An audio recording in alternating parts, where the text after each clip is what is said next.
Hey, come on in, get comfortable. Pull your blanket up a little higher, turn the lights down low, and just let yourself settle. Tonight, we're going somewhere strange. Somewhere that exists in the space between childhood and nightmare. A place built out of birthday cake and animatronic music and something much, much darker underneath. A place called Freddy Fazbear's Pizza. This is the entire 5 Nights at Freddy's timeline. Every event, every death, every secret hidden in the walls of that restaurant. Every crying child, every malfunctioning robot, every name scratched into the lore by a man named Scott Cawthon, who spent years layering mystery on top of mystery until the story became something almost mythological. We're going to go through all of it, not quickly, not in a list. We're going to walk through it slowly, calmly, like we're sitting in an old armchair reading from a very strange history book. You don't need to stay awake. You don't need to take notes. Just listen. Let the story wash over you. And if you drift off somewhere in the middle of it, that's okay. That's the whole point. So, let's go back. Further back than you might expect. All the way to the beginning. There is a man at the center of all of this. His name is William Afton. You need to understand William Afton before you can understand anything else, because he is the engine that drives the entire story forward. Every tragedy in the 5 Nights at Freddy's universe leads back to him, and most of the tragedies lead back to his choices, his cruelty, his obsession. We don't know exactly when William Afton was born or where he came from. The games don't give us that. What we do know is that at some point, probably sometime in the late 1970s, William Afton partnered with a man named Henry Emily to build something together. Henry Emily is in many ways the opposite of William. Where William is cold and calculating, Henry is warm and creative. Henry loves children. He loves the idea of bringing joy to people. He is, by all accounts, a genuinely good man who made the terrible mistake of going into business with a monster. Together, William and Henry founded Fazbear Entertainment.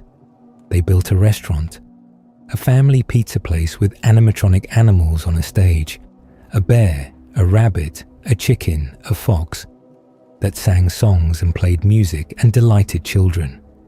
It was called Fredbear's Family Diner. Fredbear's Family Diner had 2 animatronic characters, Fredbear, a golden bear in a top hat and bow tie, and Spring Bonnie, a golden rabbit. These were early suits, prototype designs that used a mechanism called springlock technology. Springlocks were a clever but deeply dangerous innovation. The suits could function both as wearable costumes, a person could climb inside and perform, and as animatronic robots controlled by the internal mechanisms. The spring lock mechanism worked by compressing dozens of coiled springs inward to make room for a human performer. When a person was inside the suit, those springs were held back by tension.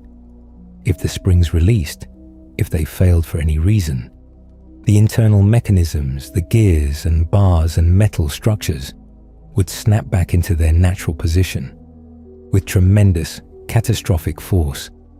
If someone was inside the suit when that happened, well, we'll get to that. The restaurant was a success. Children loved it. Parents brought their kids for birthday parties and Saturday afternoons. Henry poured his heart into the creative side of things. William managed the business, and for a while, things were good. William Afton had a family during this time. We don't know his wife's name. She is never named in the games. But he had children, several of them, though the exact number and birth order has been a subject of intense debate in the fan community. We know of 3 children with certainty. There is Michael Afton, the eldest son. Michael is quiet. a little troubled, carrying the weight of a family that is slowly coming apart at the seams. He loves his younger siblings, but doesn't always show it in healthy ways. He is, in some sense, a child shaped by his father, not in that he is cruel at his core, but in that he learned early how to hide his feelings, how to wear a mask. There is Elizabeth Afton, William's daughter. She is bright and affectionate and completely devoted to her father. She adores him. And William, in his way, seems to adore her back, which makes what happens to her all the more devastating. And then there is the youngest, the child we call the crying child, because throughout the game in which he appears, Five Nights at Freddy's 4, he is almost always crying. He is shy, frightened of almost everything, and deeply, profoundly afraid of the animatronic characters that his father helped create, which is a specific kind of cruelty that the games don't comment on directly. This child lives in a world saturated with these things he's terrified of, and his father is the man who built them. The crying child's real name has been a mystery since the series began. Some fans believe it is Evan Afton. Some believe it is Chris. The games never give us a definitive answer in dialogue or in-game text. What they give us are nightmares and mini-games and images of a small boy weeping alone in his room, while the silhouette of his father stands in the doorway. We'll come back to the crying child. For now, let's talk about the very first murder. William Afton, somewhere in the early 1980s, began killing children. Why? This is one of the great unanswered questions of the series. The games suggest that he is fascinated by death, specifically by what happens after it. There is a theory, supported by later law, that William Afton had developed an obsession with defeating mortality itself, that somewhere in his engineering mind he had become convinced that death was a problem to be solved, and that the souls of the dead might hold some key to that solution. This is not the thinking of a sane man, but whatever his motivations, William began luring children away from Freddy Fazbear's pizza and killing them. The details are never shown directly. The games approach this mostly through implication, through the reactions of those who discover what happened, through the haunted quality of the place where it occurred. The first child we know about is Charlotte Emily. Charlie, as she was called, was Henry Emily's daughter. She was small and sweet, and she was William Afton's first victim. She was killed at the back of the restaurant, left alone outside in the cold, and she died there. The game Five Nights at Freddy's sister location, and more specifically the novel series The Silver Eyes, gives us more detail about Charlie, though the novel series occupies a slightly different continuity than the games. For our purposes, and we're focusing primarily on the game canon tonight, what matters is that a child died at Freddy Fazbear's restaurant, the first soul to be attached to this place, and then it continued. William lured 5 children into the parts and service room of the original restaurant. He killed them there. And then, and this is where the story becomes something almost supernatural, he stuffed their bodies inside the animatronic suits. Freddy Fazbear, Bonnie the Bunny, Chica the Chicken, Foxy the Pirate Fox, and Golden Freddy, the mysterious 5th suit. 5 children, 5 suits, 5 souls bound to animatronic shells. The children didn't pass on. They didn't find rest. Their spirits, their raw childlike consciousness, became fused to the metal and wiring of those animatronic characters. And in that fused state, they retained something essential about themselves. Their emotions, their confusion, their instinct to trust adults, and eventually, slowly, their understanding of what had been done to them. This is the origin of the haunting. This is why Freddy Fazbear's pizza is cursed. not because of a gas leak or faulty wiring or some mundane explanation. It's because 5 murdered children are trapped inside the robots. The restaurant closed eventually. The animatronics were mothballed or moved or left to degrade. But the souls inside them didn't go anywhere. The children waited. Let's go back to William's family. Let's go back to those children.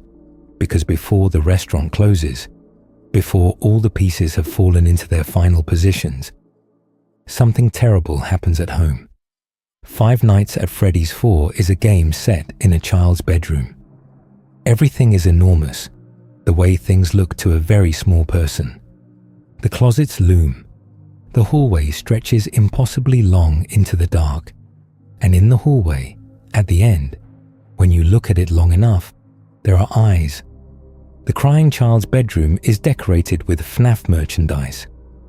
Plush versions of the animatronics, a Fredbear plush that seems almost sentient, that whispers reassurances in a voice that shouldn't be coming from a stuffed toy.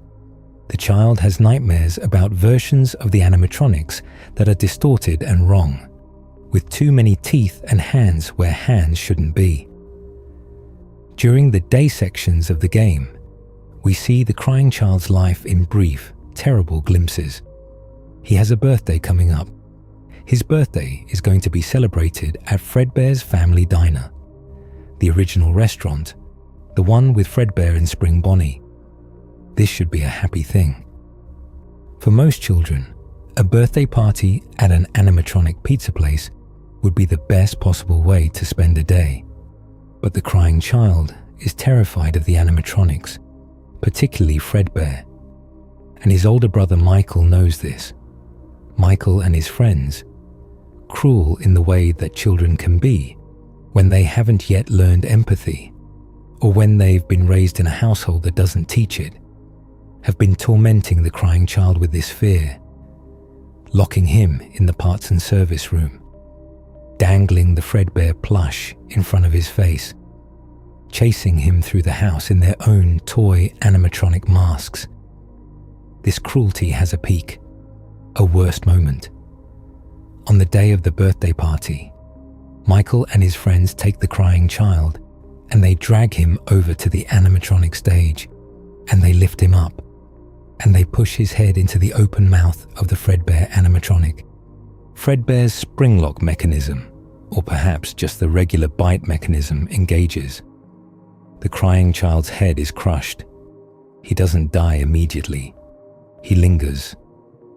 The game's final cutscene shows him lying somewhere, a hospital presumably, while the animatronic characters gather around him. But these aren't the monstrous nightmare versions from the game's levels. These are the real animatronics, and they seem sad. They seem like they're grieving, as if the spirits inside them, the murdered children, recognize another child dying before his time, and they have come to comfort him. The Fredbear plush is there too, and it says, "I will put you back together." The crying child dies from his injuries. This is called the bite of 83, though some in the community call it the bite of 87, depending on their interpretation of the timeline. For our purposes, and the weight of evidence suggests the 1983 date. This is the moment when William Afton's own son is killed by one of William's own creations. There is something almost poetic in its awfulness. William Afton has been killing other people's children. He has been stuffing them inside robots.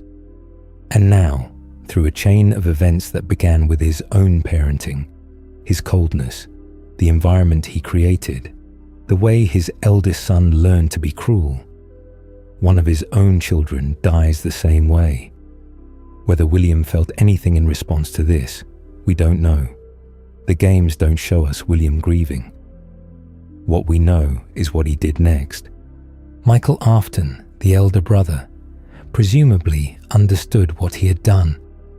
The guilt of that moment, of being the one who lifted his little brother up to that waiting jaw, would define the rest of his life. He would spend years trying to make it right, trying to find his brother, trying somehow to undo what couldn't be undone. But we're getting ahead of ourselves.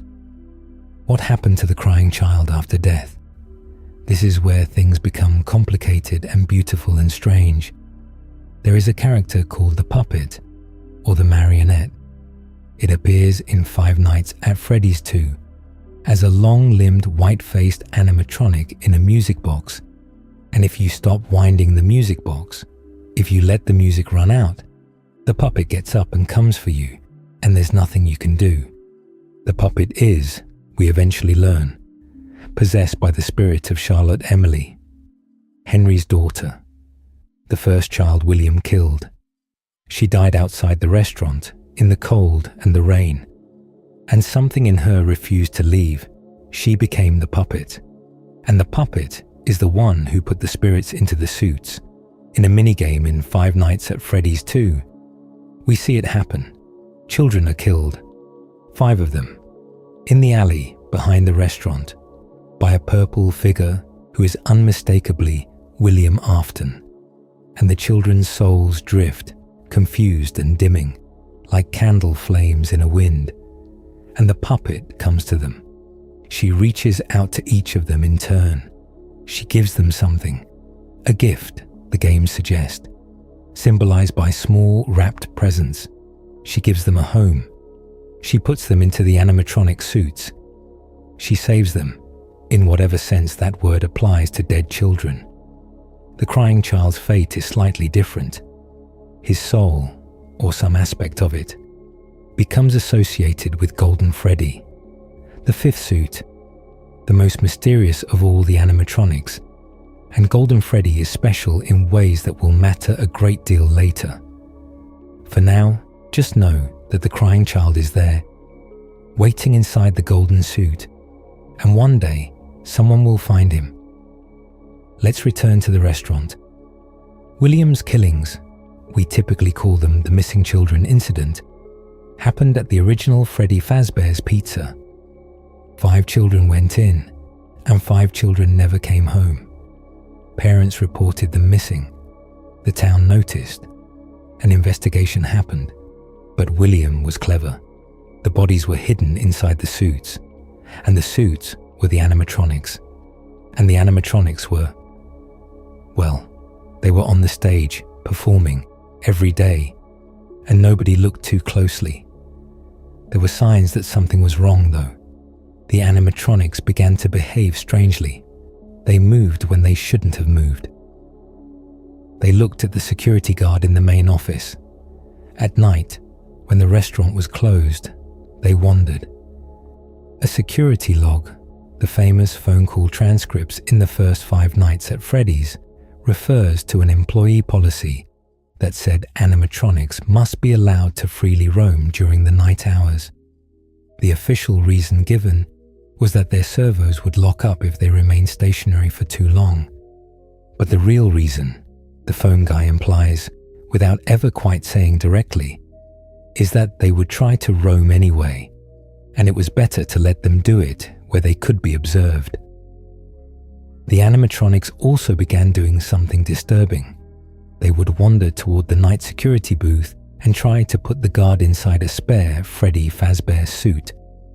The in-universe explanation involves something about their facial recognition software identifying adults not in uniform as endoskeletons without a suit, a potential hazard in the animatronics programming that needed to be corrected. But we know the real reason. Those are 5 murdered children in those suits, and they can feel who walks these halls, and they can tell, somehow, that the person who hurt them is connected to this place, to this uniform, to these walls. They are afraid, they are angry, they are confused, the way children are when something terrible has happened, and no adult has explained it to them. They want something that they can't quite name. The restaurant eventually closed the first time. The animatronics were held in storage. Evidence of the crime was noted. The suits, famously, began to smell. a foul odor that the few employees who encountered the suits noted in their records. Blood and other biological matter, the notes implied, staining the inside of the costumes. Nobody acted on this. Nobody called the police about it. The restaurant changed ownership or was relaunched under new management, and the animatronics were refurbished enough to perform again, and nobody talked about what was inside them. This is one of the quietly horrifying things about the FNAF universe. The institutional knowledge of the murders. People knew, people suspected, and they kept working anyway, kept collecting paychecks, kept winding the music box and checking the cameras and pretending not to notice what the animatronics were doing in the dark. A new Freddy Fazbear's Pizza is built. This is the location from Five Nights at Freddy's 2, and it is an attempt by Fazbear Entertainment to move forward, to renovate, to present a fresh face to the public. The new location features a new set of animatronics: Toy Freddy, Toy Bonnie, Toy Chica, Mangle, a rebuilt version of Foxy, and the Balloon Boy. These new characters are shinier, friendlier looking, equipped with modern facial recognition software.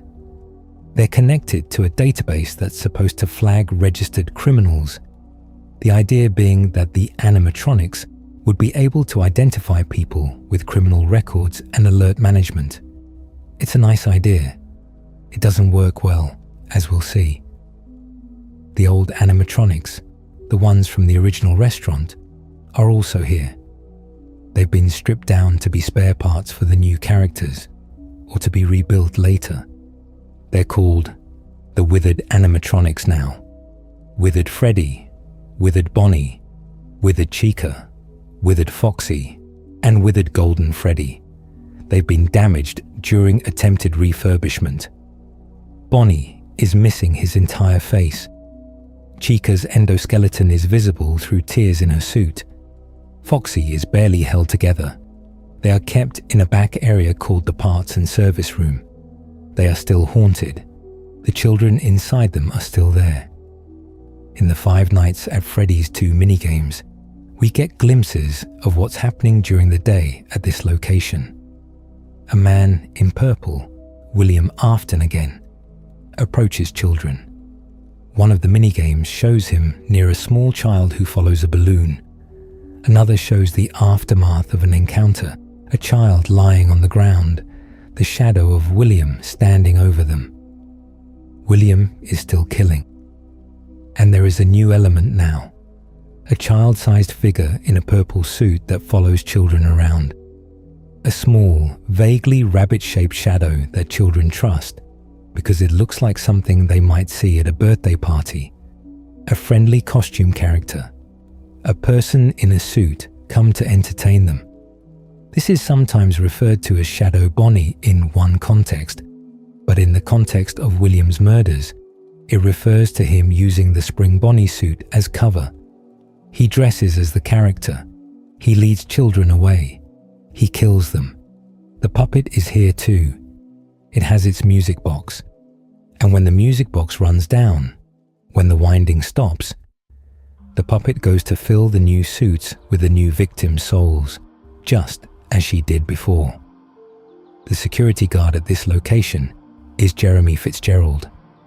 We experience the game through Jeremy's eyes, though his name only appears at the end in a news report. He lasts through most of the week, managing the cameras, winding the music box, keeping the new toy animatronics at bay. They're not murderous. They'll just put you in a suit if they get to you, which amounts to the same thing from Jeremy's perspective. Then, the day shift guard takes Jeremy's place for the final day. There's a birthday party happening, and something goes wrong. The bite of 87. This is the famous incident referenced in the original Five Nights at Freddy's when the phone guy says, almost casually, "The animatronics do tend to wander." And while most animatronic incidents involving personnel have been resolved satisfactorily, there was one incident in 87. The phone guy trails off. He doesn't finish the sentence.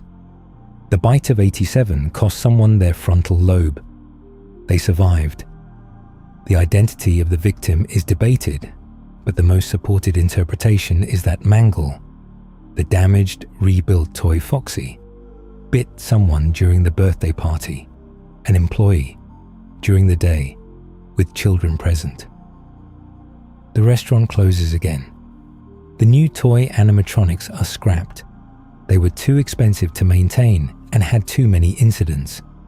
The old, withered animatronics are repaired to a functional state and moved to a new location. Once again, Fazbear Entertainment picks up and moves on. This is the restaurant, the one everyone knows, Freddy Fazbear's Pizza, the original game's location. It probably occupies a different physical building than the FNAF 2 location. There's been some debate. But it is presented as the newest, most current iteration of the franchise as of the time Mike Schmidt works there. Mike Schmidt is our protagonist for Five Nights at Freddy's 1. He's an ordinary man who takes a job as a night security guard because the pay, while appalling, the infamous $120 a week, is all he can find.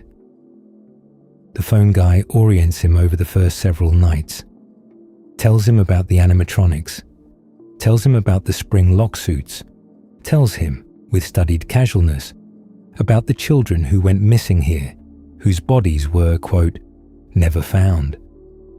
The animatronics here are Freddy Fazbear, Bonnie, Chica, Foxy, and Golden Freddy. The classic lineup. They've been repaired enough to perform again. They still roam at night. Mike's job is simple in theory. Check the cameras, manage the power supply, close the doors if an animatronic gets too close to his office. Survive from midnight to 6 a.m. across 5 nights. The animatronics, as previously discussed, are haunted. The children inside them experience something like distress during these night hours. They move, they hunt. They are trying to find their way to the one they know is responsible for what happened to them. And in the dark, with limited sensory information, any adult in the building registers as a potential threat. Or perhaps they simply want someone to be with them. That's a more charitable interpretation. Or perhaps it's both at once. They want company and they want justice, and they can't clearly tell the difference anymore. Golden Freddy is different from the others. He appears seemingly at random. Sometimes when Mike types a certain combination of numbers into the computer. Sometimes when he triggers something specific. Sometimes just because. He flickers into the office without logic. He crashes the game if he reaches Mike. He is an anomaly, a glitch, a ghost more than a machine. The children inside Golden Freddy, and specifically the crying child, have been here longer than the others, waiting longer, becoming something stranger and more liminal, less bound to the rules that govern the other animatronics. The phone guy, who has been giving Mike his nightly orientation via recorded messages, stops calling after night 4. On night 4, the call is interrupted. The phone guy is attacked in his own office at another location by the animatronics there. You can hear it happening behind his voice, the shuffling, the close breathing, and then silence. Phone guy dies. He is one of the first human casualties we're directly aware of, and his death underscores that these things are genuinely dangerous, that the incidents Fazbear Entertainment resolved satisfactorily in the paperwork were not all satisfactory for the individuals involved. Mike Schmidt survives all 5 nights. He is awarded a check for 1 week's pay and then promptly fired for tampering with the animatronics after hours and for general smelliness. The general smelliness is a joke, sort of. It's also a grimly funny acknowledgement of something awful, that the suits smell because of the decay inside them, and that Mike, working in close proximity to that all week, has taken on some of that smell himself. Years pass. Fazbear Entertainment limps along, battered by lawsuits and bad press, and the lingering reputation of a place where children disappeared and a man lost part of his brain. The company keeps trying to reopen, keeps trying to rehabilitate the brand, but the buildings keep degrading, the animatronics keep failing, and the public has a long memory. Eventually, and this is probably in the late 1990s or early 2000s in universe, though exact dates are murky, Fazbear Entertainment decides to go in a different direction. They lean into the horror. They open a horror attraction called Fazbear's Fright, the horror attraction. A haunted house themed around the legend of the old restaurants. Cheesy, but marketable. They've managed to find one original piece from the old restaurants. The spring Bonnie suit. The springlock suit that William Afton used to wear when he led children away. It's decrepit now, rusty and degraded, barely functional. But for a horror attraction, decrepit works. They put it in the corner as a prop. They hire a security guard. His name, we later learn, is Michael Afton, William's eldest son. Michael has been looking for his father. He's been trying to understand what happened, trying to find his little brother, trying somehow to close the wound that has been bleeding since the birthday party at Fredbear's. He has taken jobs at these locations because the locations are connected to his family, to his father, to the terrible things his father did. At Fazbear's Fright, Michael discovers something unexpected. His father is here. William Afton has been hiding in the walls of the old Freddy Fazbear's locations. Literally, between the walls, in the hidden spaces of the buildings, in the maintenance corridors and ventilation shafts. He's been living like a fugitive, avoiding justice, watching from behind the drywall as the restaurants were opened and closed and opened again. He has also been doing something else.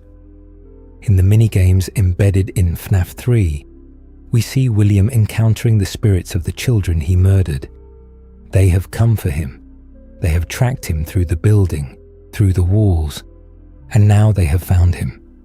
And William, desperate, terrified. Even murderers can feel fear when what they've made turns on them. Runs. He runs to the spring Bonnie suit, the spring lock suit. He climbs inside it. In the spring lock configuration, the mechanisms are compressed. The suit is wearable, and from inside he can hide. The suits provide protection from the animatronics. This is established in the law. Whatever recognition the haunted animatronics use to identify threats, it doesn't penetrate the suits. Inside the suit, he's invisible to them. But the suits are old.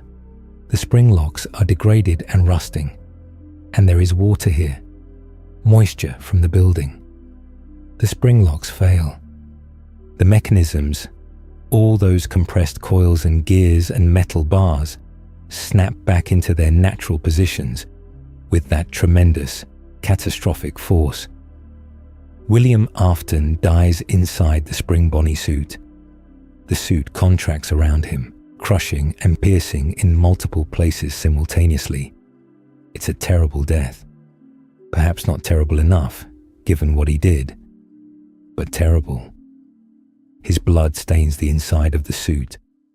The suit, now called Springtrap, becomes the only animatronic at Fazbear's Fright.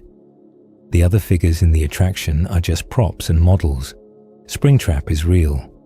And William's soul, his spirit, his consciousness, whatever it is that persists after death in the FNAF universe, becomes bound to the suit, just like the children he killed. The children haunt their suits because they were put there, given a home in the machines by the puppet.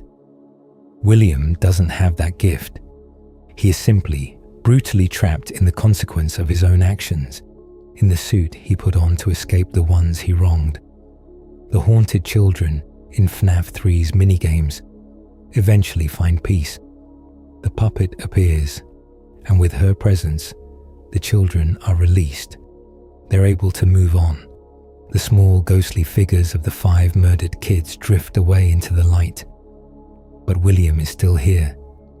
Springtrap, that tattered, rotting, horrific thing in the corner of the Fazbear's fright attraction, is still here and still active and still dangerous. The attraction burns down. There's a fire. It consumes the building. Michael escapes, and Springtrap survives. Because William Afton has already learned the most important lesson of his existence. He cannot die. He won't stay dead. He keeps coming back. He persists. In the closing image of FNAF 3, among the purple flames of the burning building, 2 tiny eyes open in the darkness, still watching, still alive, after a fashion. William Afton will later be associated with a phrase that becomes one of the franchise's most important. I always come back. We need to go backward again, forward and backward. The FNAF timeline is not a straight line. We've been following one thread, William and the original restaurant, but there's another thread running parallel to it, Circus Baby's Pizza World. William Afton, being William Afton, has not confined his work to one location. He has built a second, separate entertainment venue with a completely different set of animatronic characters. These animatronics are more advanced than anything at Freddy Fazbear's. They're taller, more complex, and built with a very specific purpose. The main animatronic at Circus Baby's Pizza World is Circus Baby, a large clown-like figure in a red dress with pigtails, holding balloons, equipped with an ice cream scoop concealed inside her chest cavity. William built Circus Baby for his daughter. Elizabeth Afton loved her, was fascinated by her, wanted desperately to interact with her.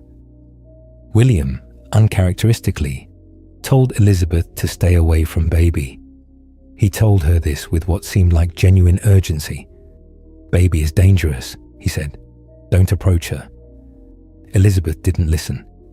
In a cutscene in Sister Location, we see it happen. Elizabeth approaches Baby during a quiet moment when no other children are around. Baby leans down toward her. Baby scoops her up inside her chest cavity, using the ice cream scoop mechanism that is also, it turns out, designed for exactly this purpose. Elizabeth is killed. Her soul becomes bound to Circus Baby. This is what William built her for.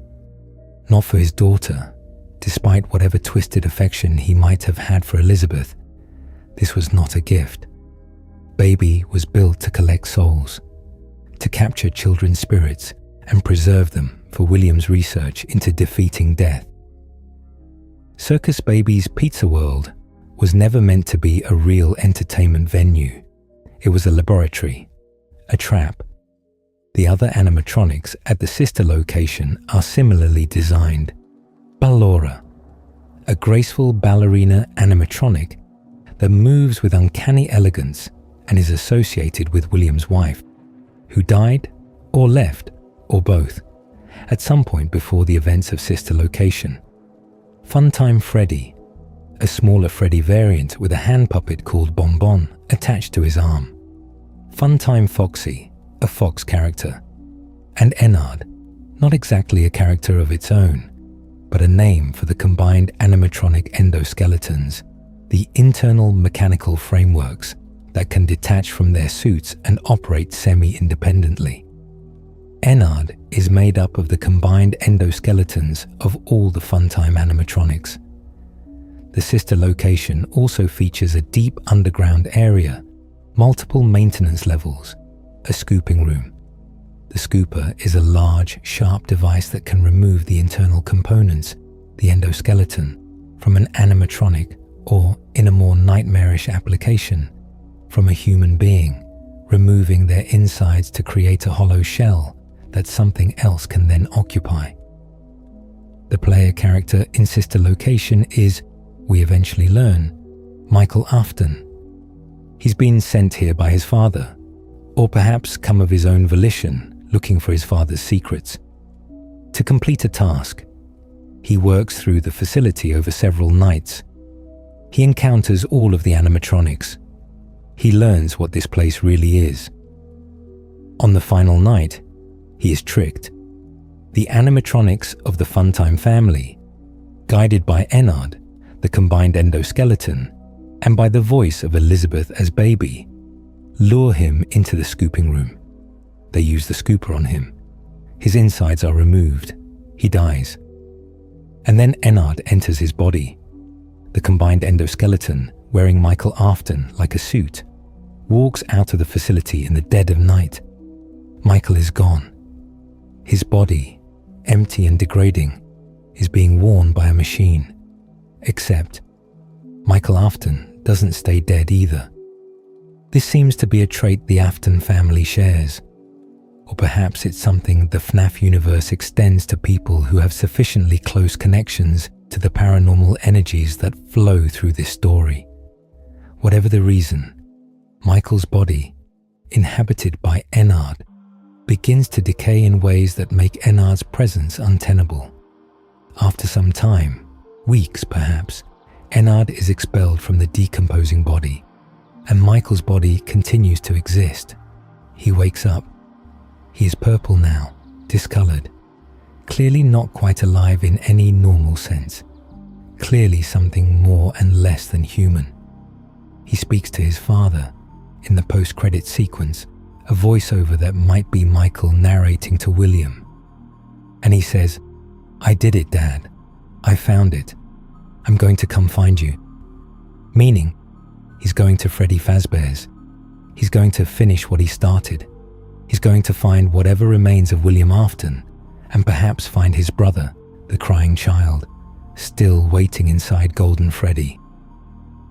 Michael Afton walks out into the night, a dead man moving with a dead man's purpose, and the story continues. Now, we need to address something that changes everything. There is a level in FNAF 3 called the Good Ending. In it, after completing the mini-games that allow the haunted children to be freed, you get an image. 6 children, silhouettes, standing in a row, with a bright light behind them. They're facing the light. They're ready to go. And they do. They disappear into it. And there's peace. But the story doesn't end there. It can't. Because William survived. Because there's more to do. Ultimate Custom Night is a game that at first seems like it's just a challenge mode. A custom difficulty sandbox with every animatronic available at once. But like everything in FNAF, there's more happening beneath the surface.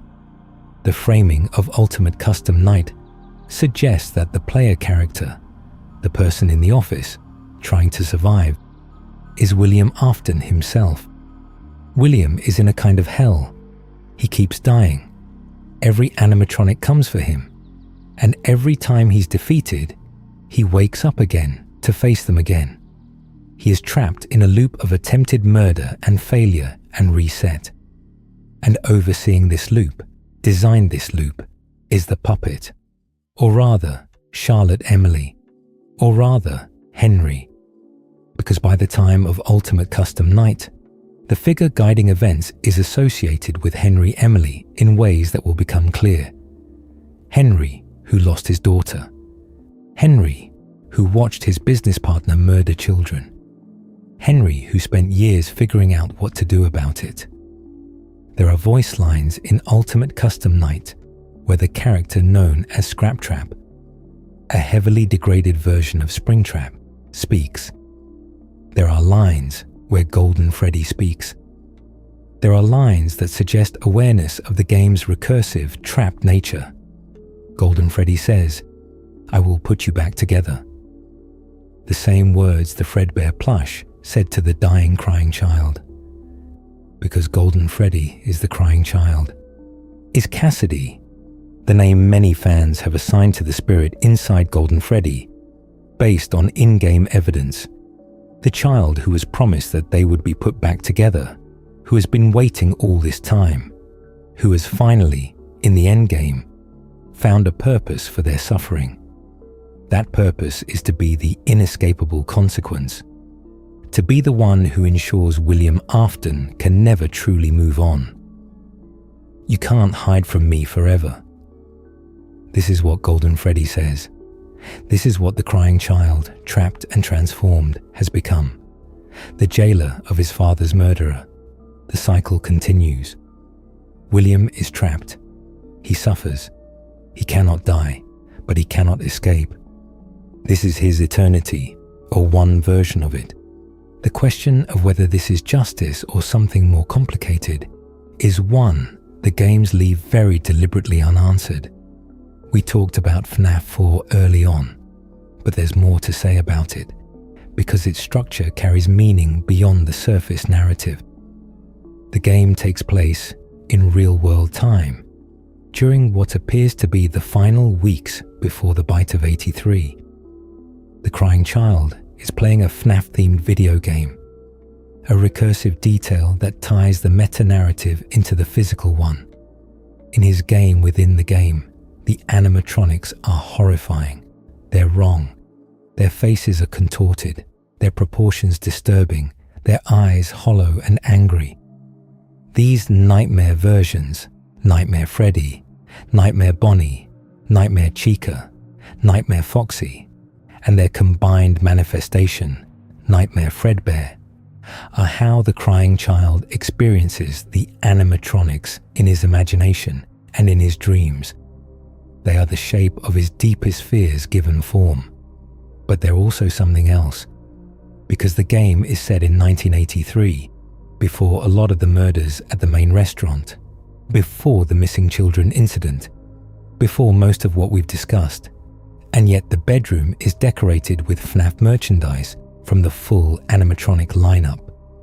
The Fredbear plush has real sentience, real awareness. Some fans have argued that FNAF 4 doesn't take place in 1983 at all, that it takes place in a hospital, that the bedroom is a dreamscape, that the crying child is imagining everything around him as he lies dying after the bite. There is evidence for this. The way the hallway stretches impossibly, the way the Fredbear plush speaks, the way the nightmare animatronics don't quite correspond to the animatronics at the real restaurant. If this interpretation is correct, then FNAF 4 is a dying boy's last experience, shaped by his fears and his wishes and his small understanding of the world. The nightmare animatronics are the version of death that his mind conjures, familiar shapes made terrifying. And the Fredbear plush, the one that keeps appearing, the one that keeps saying comforting things, that might be the puppet, or it might be Golden Freddy, or it might be his brother, Michael, looking in on him, or it might be nothing more or less than what it appears to be, a stuffed toy that a dying child has attached his last hopes to. I will put you back together. A promise that is impossible to keep in any physical sense. But in the FNAF universe, in a story about souls that refuse to leave their suits, about consciousness persisting beyond the body, about children who hold on through sheer unwillingness to let go, maybe it's not impossible after all. Freddy Fazbear's Pizzeria Simulator is the most emotionally complex game in the franchise, and it has one of the most quietly devastating endings in all of gaming. On the surface, it's a business simulation game. You run a Freddy Fazbear-themed restaurant. You buy supplies, manage the salvage of old animatronics, deal with a backstage area where things are clearly wrong. The game has a cheerful, almost sarcastic presentation that slowly reveals something dark and deliberate underneath. The protagonist is, we believe, Michael Afton, still living, still purple, still searching. The animatronics at this location include the scrap versions, Scrap Trap, a more degraded William Afton, Scrap Baby, Elizabeth Afton as Baby, further transformed, Molten Freddy, Ennard, minus Baby's programming, having taken on new components and a new form, and Lefty, a mysterious black bear animatronic carrying the puppet inside it. The puppet was brought here deliberately, contained within Lefty as part of a plan. The backstage area of the restaurant is where the animatronics lurk. During the business day, you hear them in the walls, feel them present in the building. They're attracted here because there are children here. They want the souls of children, or more precisely, what's inside Molten Freddy is a collection of souls and programming that is attracted to children in the way that only a truly wrong thing can be. But the children here never encounter the animatronics. Because of the phone calls you receive from a mysterious figure called the Cassette Man, Henry Emily. He's been running this operation. He had Michael set up the restaurant. He had Michael salvage the animatronics, each of the dangerous ones. He had Lefty constructed specifically to capture and contain the puppet. He drew all of them here, all the threats, all the remnants and echoes of the tragedy, into one location. And on the final night, he sets the building on fire. Henry's closing monologue in Freddy Fazbear's Pizzeria Simulator is the most beautiful piece of writing in the entire franchise. He speaks directly to each of them. To the puppet, to his daughter Charlie. He says he hopes she can finally be free. He apologizes for not protecting her. He tells her that he knew she would wait for him and that he has not forgotten. To the souls that have been trapped in these machines, the murdered children, he speaks gently. He says they have been brave. He says they deserve rest. To William Afton, Scraptrap, whatever remains of the monster, he says that this ends now, that this is where his story concludes, that there will be no more escaping this time. And to the brave volunteer, to Michael, he says something terrible and loving, that he, Henry, has made a mistake in setting this in motion, in including Michael in the plan. Because Michael, he says, has already given so much, but he hopes that Michael can also find peace now.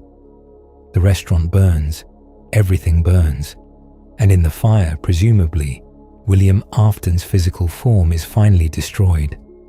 The souls of the murdered children are finally released. The puppet, Charlotte Emily, finally finds the rest she has been denied since that night she was left in the cold. Everyone who was trapped in these machines is freed, and Henry, too, it's implied, does not survive the fire. The score at the end of the game is a perfect rating. Michael completed his tasks flawlessly. The restaurant achieved everything it was supposed to achieve. The stars line up on the menu board, and in the darkness, in the ashes, there is silence. We need to jump forward now. After the Pizzeria Simulator, after the fire, after the apparent end of the Afton story. It didn't end. Of course it didn't end. This is FNAF. Freddy Fazbear's Mega Pizzaplex is a massive, multi-story entertainment complex. Think of an enormous shopping mall combined with an arcade combined with a concert venue, all themed around Freddy Fazbear and his current band, Montgomery Gator, Roxanne Wolf, and Glamrock Chica. The whole place is overseen by a smiling, helpful AI system called Vanny, a security contractor who wears a rabbit suit and has been programmed, or reprogrammed, to serve a sinister agenda. Because under Vanny's helpful exterior is something that has been corrupted. Glitchtrap. Glitchtrap is one of the most important developments in the newer FNAF games, because it represents William Afton's evolution into something post-physical. During an in-universe project to digitize all the old Fazbear entertainment tapes and hard drives, a tech worker named Vanessa came into contact with a corrupted file hidden within the archival data.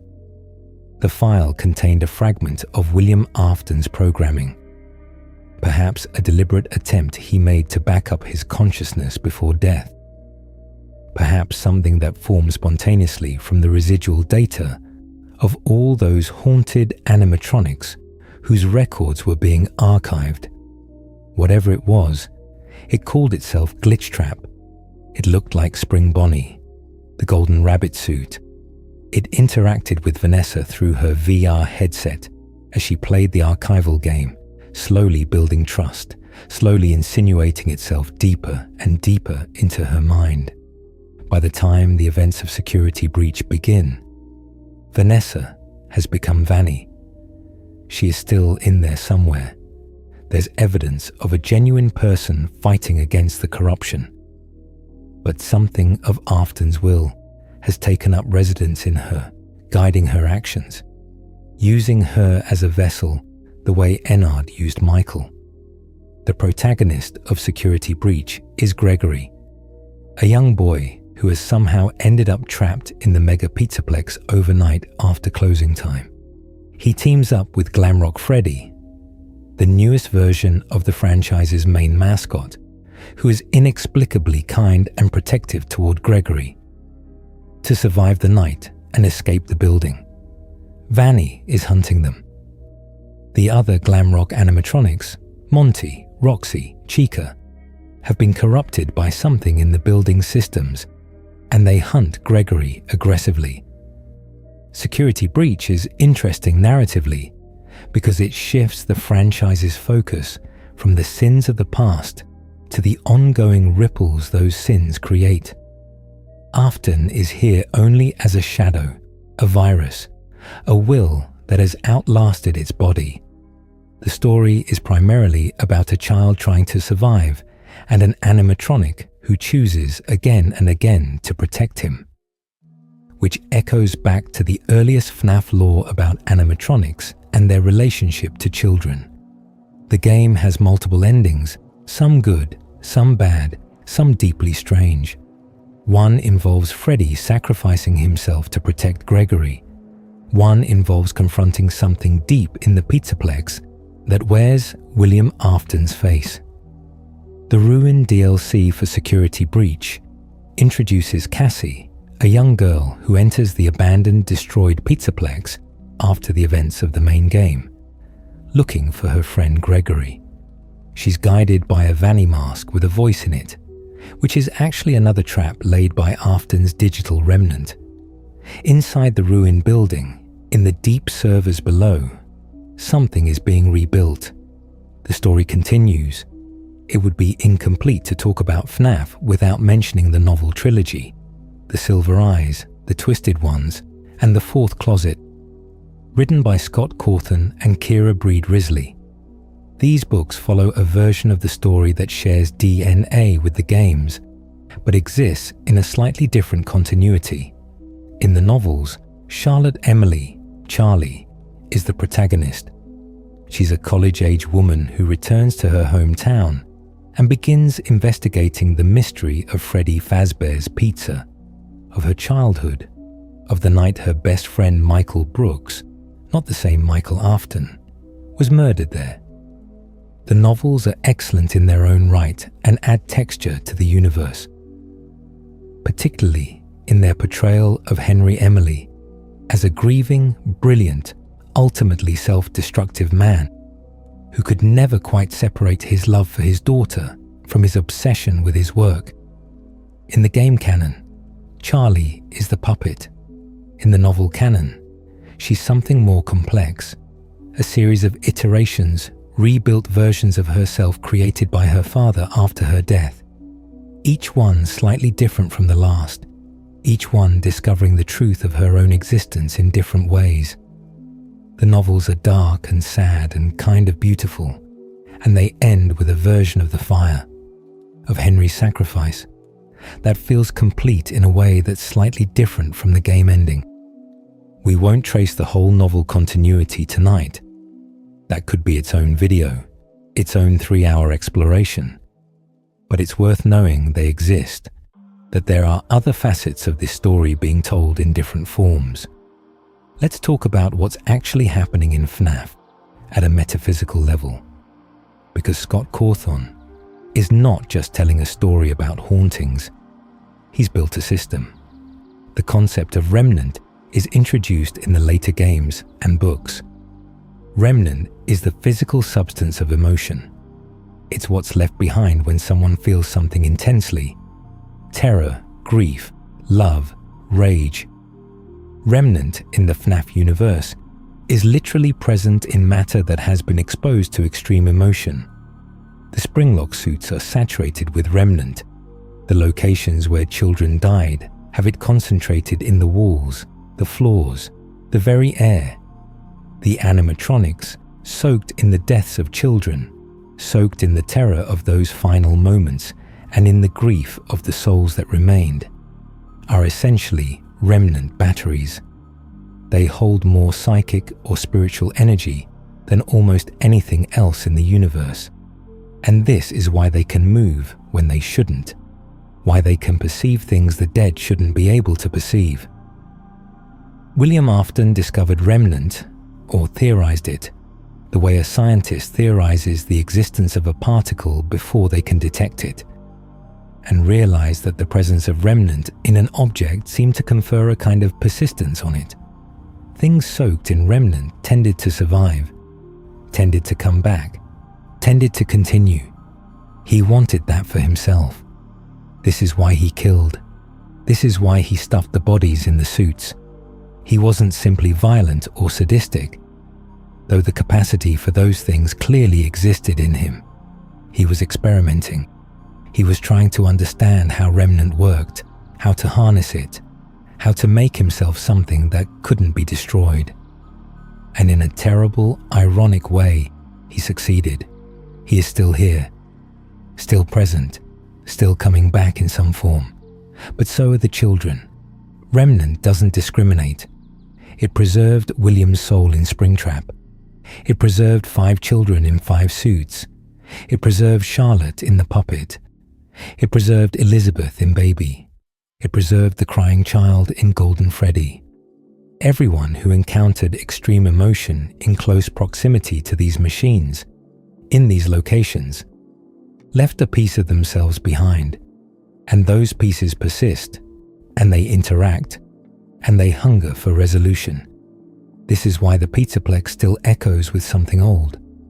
This is why Glitchtrap can exist in a digital form, because Remnant doesn't care about the substrate. It can exist in wood and metal and circuitry alike. It can, apparently, exist in code. William Afton found a loophole in death, and the loophole is terrifying because it's symmetrical. It preserves his victims just as much as it preserves him. Woven through all of these games, in loading screens, in minigames, in hidden codes and newspaper clippings and barely visible text on background signs, is a mythology that's richer than any single playthrough reveals. The Halloween update minigames, the hidden children's drawings in FNAF 4, the newspaper articles about missing children in FNAF 2, the logbook from the official FNAF activity book, where writing appears in the margins in an unknown hand, a second voice responding to prompts, a ghost in the notebook who knows things it shouldn't. That logbook has been analysed at forensic levels by the fandom. The handwriting in the margins is different from the main text. It responds to questions about identity with the answer, "I am still here." It describes things that match the crying child's experience. It calls out to his brother. It writes, at one point, "I want it to be over." This is one of the quieter horrors of the whole thing. Not a jump scare, not a sudden face in the dark, but a notebook where a dead child is trying to make himself known, where all that intelligence and awareness and feeling has nowhere to go except the margins of a spiral-bound book, writing in the hope that someone will look carefully enough. Someone always looks carefully enough in the FNAF community. That's part of what makes the series so special. The fandom itself becomes part of the story, becomes part of the search, mirrors in our world, the search that Michael Afton is conducting in-universe. We are all looking for the same answers, and the answers are always just slightly out of reach. The Fazbear Frights anthology series a collection of short horror stories set in the FNAF universe, expands the lore sideways. Not all of them are directly connected to the main timeline. Some are clearly alternate universes or hypotheticals, but they contain seeds of canon information that have been used by theorists to fill gaps in the main timeline. Stories like Into the Pit, which introduces a ball pit that acts as a portal to 1985, where the protagonist encounters William Afton before his death and watches him lead a child out of the restaurant. Stories like 1:35 a.m., which explores the experience of a security guard who begins to hear a voice in the animatronic on the stage. A voice that doesn't belong there. A voice that might be trying to warn him, or might be something older and darker wearing a friendly mask. Stories like The New Kid, which follows a child who befriends an animatronic named Plushtrap, a small, frightening springlock rabbit, and tries to understand what it wants. Stitch Wraith Stingers, the connecting narrative between the anthology volumes, introduces a creature called the Stitch Wraith, an amalgamation of two souls, a homeless man named Jake and the spirit of a child, sharing a discarded endoskeleton, walking through the world and encountering remnant objects, collecting them, ending their stories. The Stitch Wraith's arc ends with an encounter with Afton's remnant, and the final story involves Henry Emily appearing once again to see the thing through to its conclusion. Henry Emily is like a recurring theme, a musical motif in this universe. He keeps appearing at moments of ending. He is the one who closes doors, who sets fires, who says goodbye to things that should have ended long ago. His grief and his guilt and his love for his daughter are the emotional counterweight to William's ruthlessness. If William is the force of harm, Henry is the force of reckoning. Not of justice exactly, because justice implies a system that's working correctly, and nothing in this story works correctly, but of consequence, of the world eventually, exhaustingly saying, enough. This ends here. This ends now. In 2023, Five Nights at Freddy's received a feature film, the culmination of years of development hell and fan anticipation. The movie, starring Josh Hutcherson as Mike Schmidt, takes creative liberties with the source material while honoring its emotional core. Movie Mike is a young man, trying to keep custody of his little sister Abby, working a series of jobs he can't hold down, haunted by the memory of his younger brother, who was abducted when they were children. He takes the security guard job at Freddy Fazbear's Pizza as a last resort. The film introduces the animatronics as genuinely childlike. They've been dreaming for years, and in those dreams, they've been guided by a voice that told them their kidnapper would eventually return for them. They trust Mike initially because the voice in the dreams told them to. But the voice belongs to William Afton, who manipulates the ghosts inside the animatronics with the same calculated coldness he uses on everyone. The movie's Vanny is William's daughter in this continuity, not Elizabeth, but a young woman named Vanessa, who doesn't know the truth about her father until she's forced to confront it. The animatronics, once they realize they've been deceived, turn on William. They protect Abby. They protect Mike.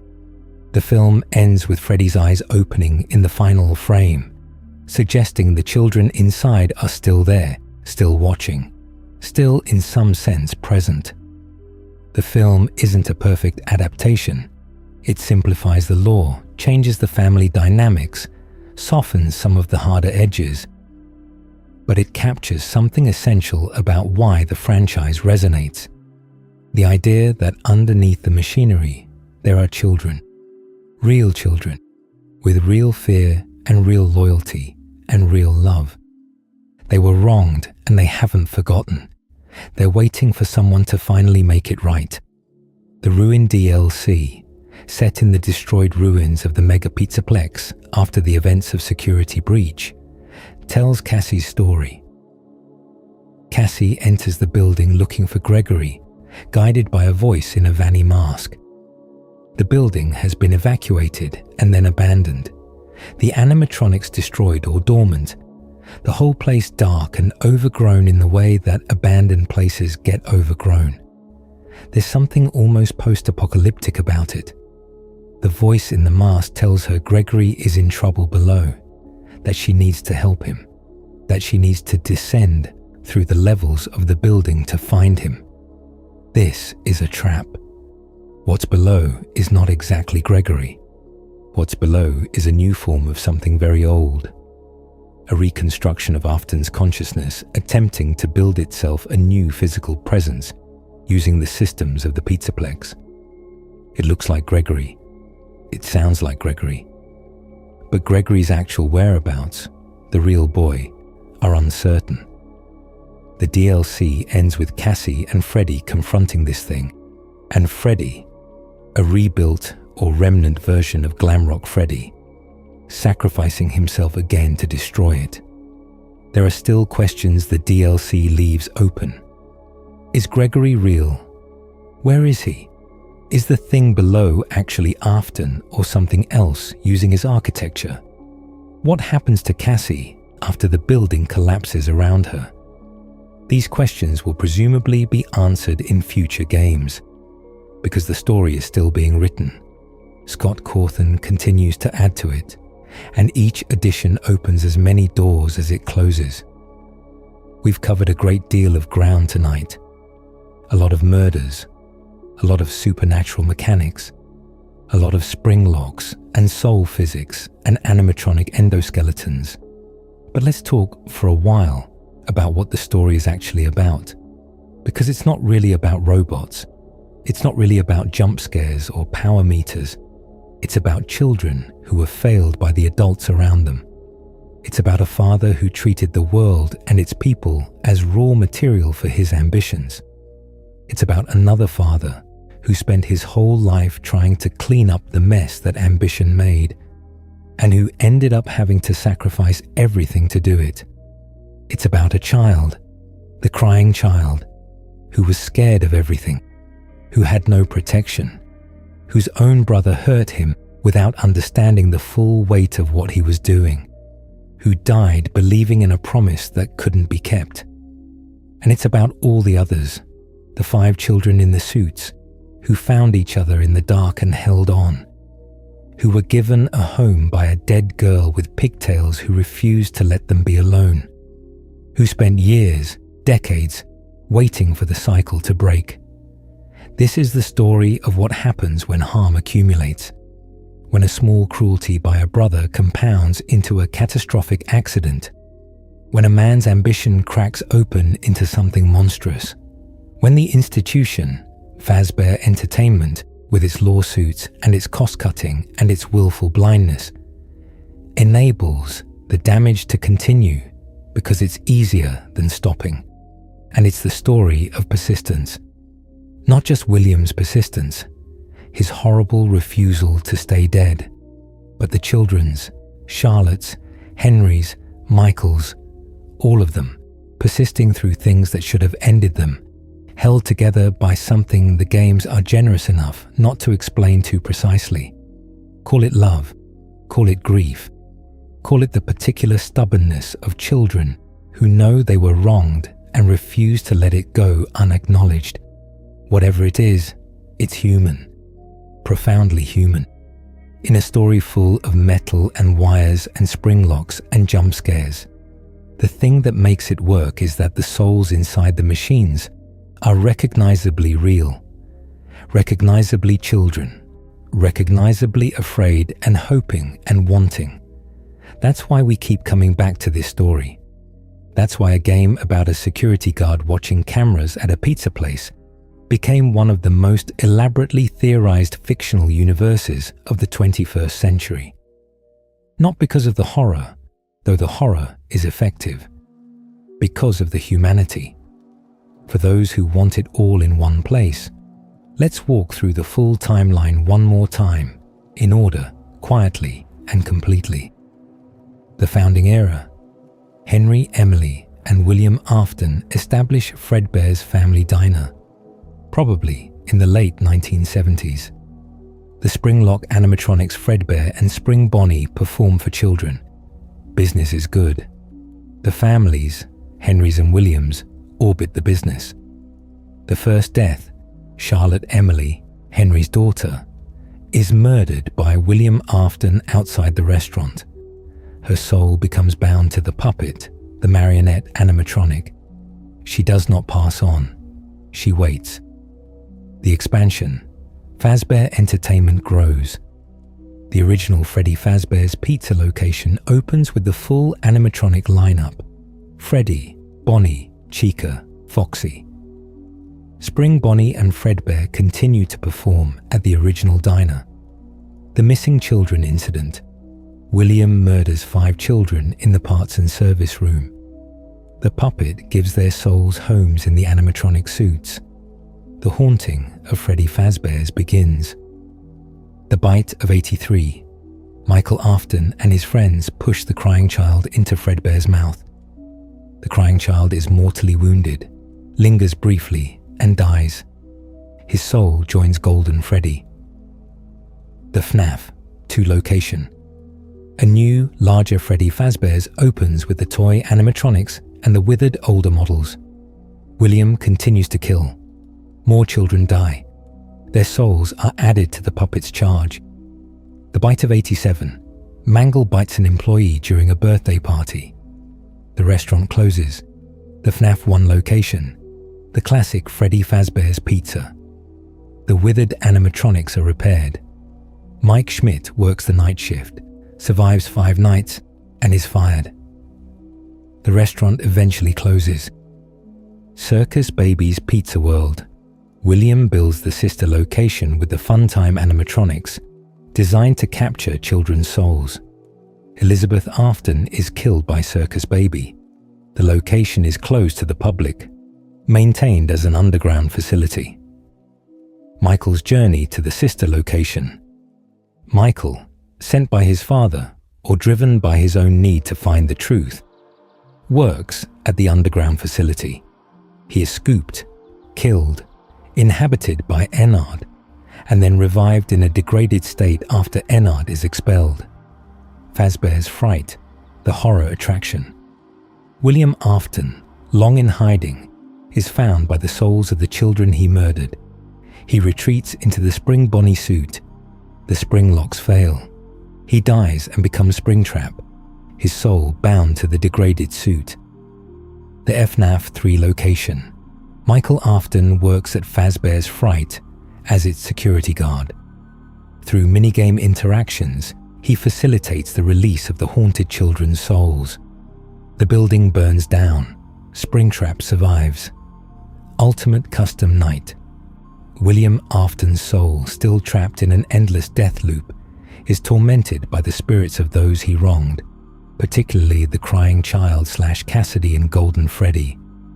This may be a purgatorial state rather than a physical location. The VR era and Glitch Trap. Fazbear Entertainment attempts to digitize its archives. The VR game Help Wanted contains a corrupted remnant of William's consciousness. Glitch Trap. Vanessa comes into contact with it, is gradually corrupted, becomes Vanny. Freddy Fazbear's Pizzeria Simulator, Henry Emily, having spent years planning, engineers a situation where all remaining animatronics and remnant spirits are drawn to a new location. Michael Afton is the manager. Henry burns the building down. The puppet, Charlotte Emily, is finally released. The haunted children are finally freed. Security breach, the Mega Pizzaplex era. Gregory is trapped inside overnight. Glamrock Freddy protects him.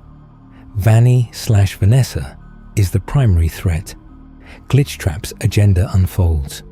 Multiple possible endings, some of which involve the apparent final destruction of Afton's digital remnant and others that suggest his continued survival.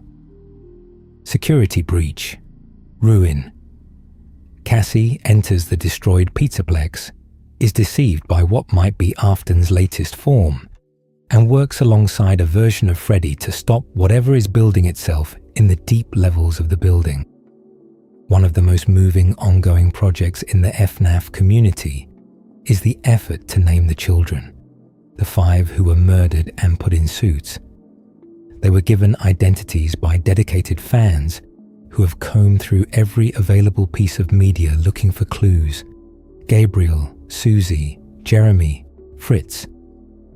And the 5th, the one in Freddy's suit, whose name has been argued as Cassidy or another name, and who may or may not be the same as the crying child in Golden Freddy. These names aren't official in the strictest sense, but Scott Cawthon has acknowledged some of them through various channels over the years, and the games themselves offer enough evidence that most serious fans accept them as the closest we have to canon. Gabriel is in Bonnie's suit, Susie is in Chica's suit, Jeremy is in Foxy's suit, no relation to Jeremy Fitzgerald, Fritz is in Freddy's suit, and the identity of Golden Freddy's inhabitant remains debated. Giving them names matters.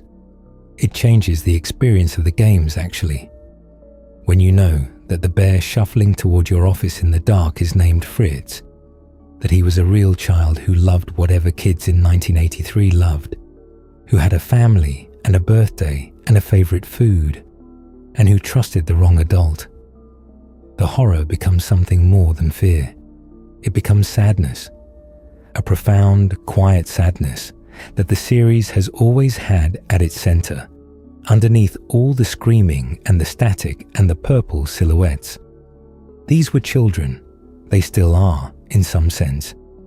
They're still there, in the suits, in the servers, in the margins of notebooks and the static of VHS tapes and the burning wreckage of building after building after building, still there, still waiting. We've spent the whole night talking about William Afton as a villain. And he is, unambiguously, the villain. But the story gains something from looking at him a little more carefully.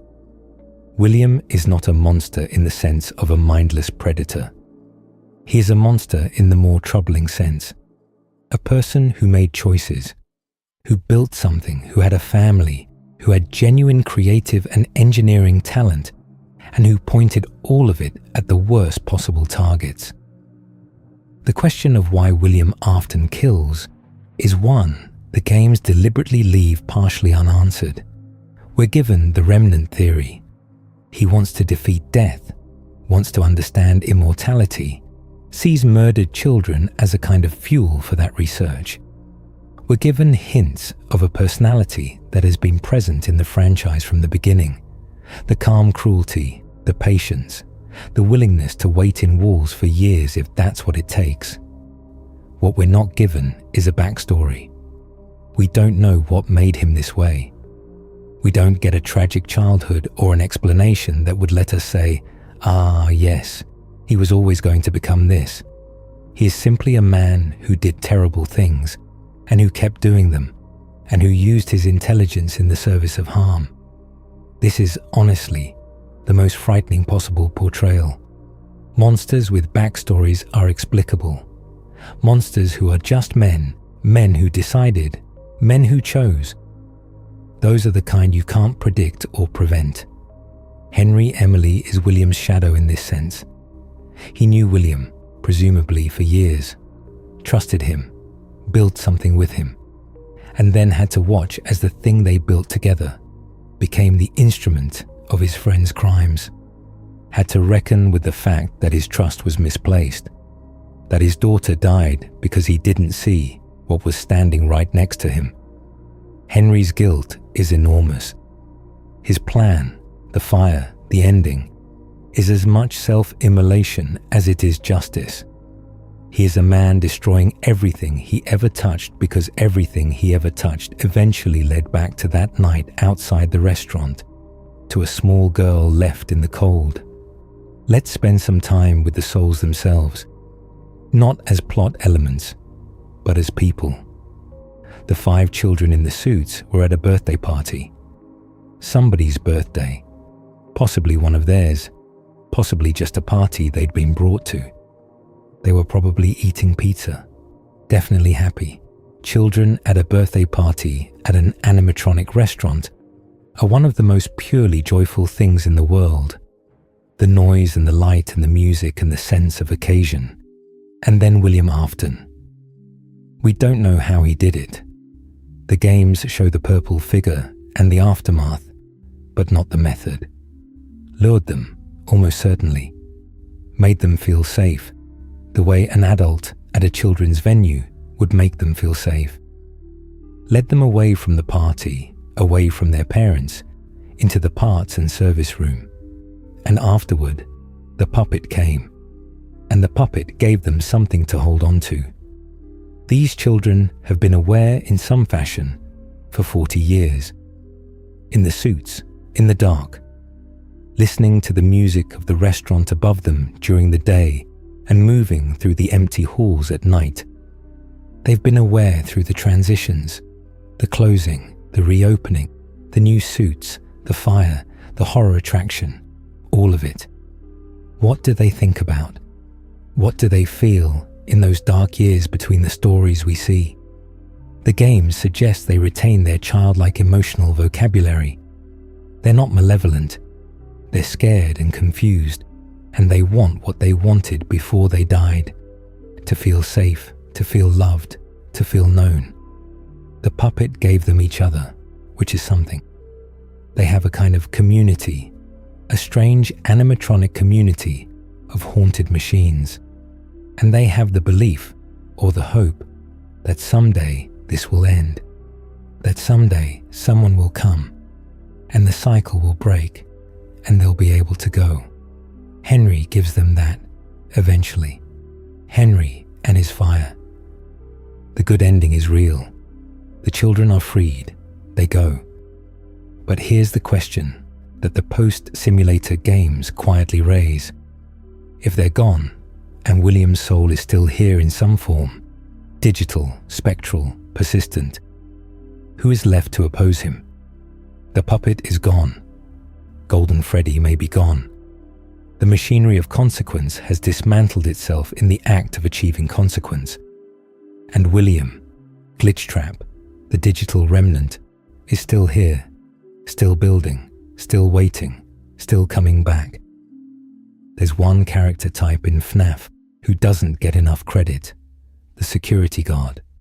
From Mike Schmidt to Jeremy Fitzgerald, to Fritz Smith, to the sister location technician, to the pizzeria simulator manager.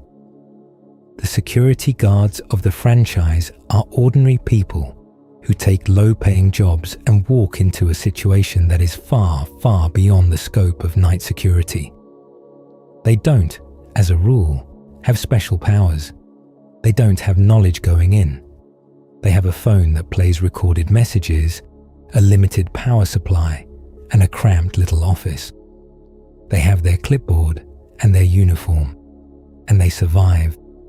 Night after night, they survive. Or they don't.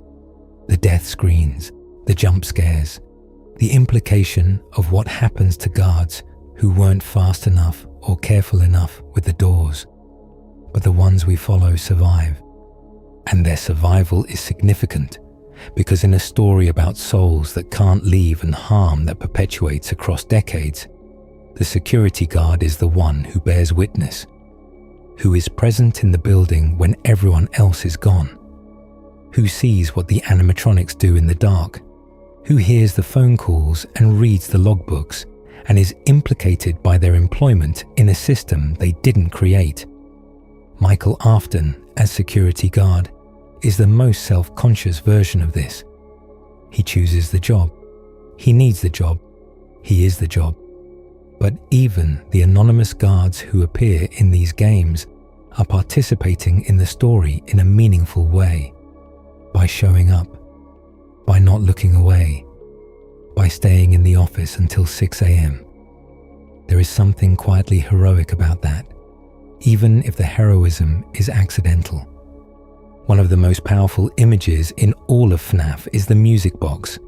In Five Nights at Freddy's 2, you have a task unlike any other in the game. Keep the music box wound. There's a camera pointed at a corner of the prize counter where the music box sits, and you have to drag a progress bar to keep it playing. While you're monitoring other cameras, while you're dealing with the animatronics in the vents and at the door, you have to remember to keep winding the music box. If you forget, if the music runs down, if silence falls, the puppet climbs out of the box and comes for you, and nothing you can do will stop it. The music box is diegetic. It exists in the world of the game, and the sound it plays is Brahms' lullaby, the most universal childhood lullaby in the Western world. The puppet is inside that box. Charlotte Emily, who died cold and alone outside a restaurant as a small child, has been holding herself in a music box for years. As long as the music plays, she stays. As long as someone keeps winding the box, she holds herself back. Why? Why does she hold herself back? If she just wanted to reach the guard couldn't stop her. She's faster than all of them, more purposeful. Because she doesn't want to hurt anyone. She's still, in some fundamental sense, a child. A child who has been guarding other children for decades, who has been maintaining the place, who keeps herself in a box, and as long as the music plays, she stays calm. And the lullaby. The lullaby is a parent singing to a child, a soothing thing, a promise that it's okay to sleep, that someone is watching, that the night isn't as frightening as it seems. There's nobody singing it to Charlotte. There never has been. She's the one in the box, and the music plays around her, and she waits. Henry eventually sings to her. In his own way, in the fire at the end of Pizzeria Simulator, when he thanks her and tells her she can rest now. That's the lullaby she was waiting for. That's the parent's voice she never got, because Henry didn't know she was there, didn't know she'd been there all along. He knows now. He's sorry. And the music box can finally stop. It's late now, or early, depending on where you are in your night. You may be mostly asleep. That's okay. That's what we came here for. You may have drifted off somewhere around the missing children incident and come back around the sister location, and now you're listening with that soft half-awareness that's not quite sleep and not quite wakefulness, the liminal space where stories sink in at a different level. That feels right for this story, because this is a story about what happens at the edges of awareness, what moves in the dark, what persists after things should have ended, what children carry and what adults fail to protect, and what happens when those two things collide in the most catastrophic possible way. It is also a story about people who kept showing up. Michael Afton, purple and wrong and dead but walking, kept showing up at these restaurants, kept taking these jobs, kept looking. He was looking for his brother. He wanted to undo the worst thing he ever did. He couldn't, exactly. You can't undo a dead child. You can't fix what the jaw's already closed on. But he could bear witness. He could be present. He could make sure that whatever his father built was eventually dismantled. Henry Emily kept showing up too, writing notes in cassette tapes, setting plans in motion years before they needed to activate, saying goodbye to the things that needed to end, including himself. And the children in the suits kept showing up, on stages, in hallways, in the dark periphery of every camera's frame, not because they had nowhere else to be, but because this was where it happened, and until someone acknowledged what happened and made it stop, they couldn't leave. We tell stories about ghosts because we want to believe that the dead are still somewhere, that they didn't simply stop, that whatever made them who they were, the love, the fear, the specific shape of one person's laughter continues in some form, even if we can't interact with it in the usual ways. FNAF takes that want and builds a universe out of it. A dark universe, a strange one full of springlock failures and corporate negligence, and a man who treated children as resources. But also a universe where the dead are still there, still themselves, still worth knowing, and where someone eventually says, "You mattered. What happened to you mattered." This ends now. The music box has stopped playing. The children have gone into the light. And somewhere in the servers, deep below the pizzaplex, something stirs, because it always comes back. But so do we. Good night.